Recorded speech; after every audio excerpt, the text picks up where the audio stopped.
এটা কলেজের অনুষ্ঠান। কলেজের ছেলে মেয়েগুলো, বাচ্চা বাচ্চা ছেলে মেয়েগুলো সব স্টেজের ওপর রয়েছে।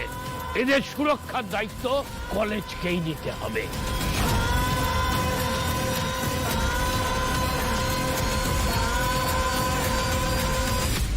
সেফটি প্রিকশন আগে থেকে নেওয়া হয়নি কেন? এক্ষুনি যদি একটা অঘটন ঘটে যেত।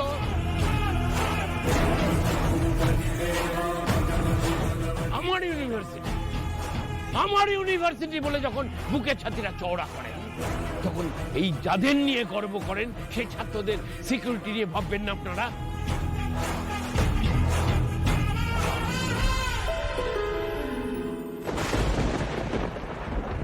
এটা কি করে হলো সেটা তো আমিও বুঝতে পারছি না। কলেজ অডিটোরিয়াম কিছুদিন আগেই রেনোভেট করা হয়েছে। কোর্ট থেকে রেগুলারলি চেক করে আমাদের সেফটি মেজার্স। এখানে গাফিলতির কোনো জায়গা নেই।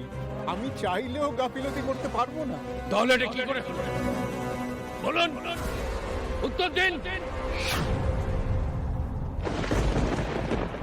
আমি ছাড়বো না, এর উত্তর আমার চাই। আর একটু হলে আমার নাতির প্রাণ চলে যাচ্ছিল। এখন চোখ উল্টে চুপ করে থাকলে তো আমি শুনবো না।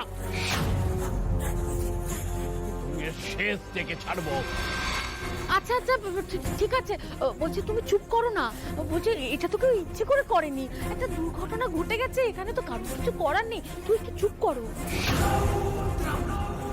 বাবা ভুবনেশ্বরের কৃপায় সবাই সুস্থ আছে, এটাই তো অনেক, তাই না? তুই চুপ করো একটু।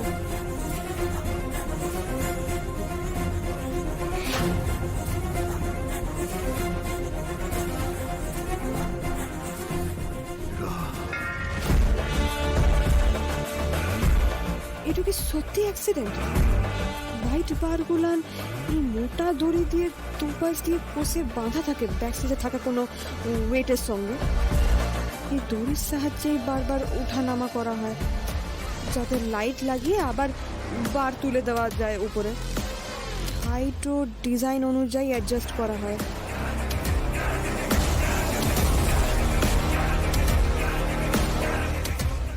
রায়ন তো আমাকে তাই শিখাইছিল।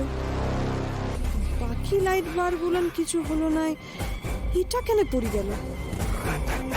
তাও আবার রায়নের মাথা লক্ষ্য করে, যখন রায়ন ওখানে একা দাঁড়ায় বাকিদের সাথে কথা বলছিল। না, ব্যাপারখান দেখতে হচ্ছে।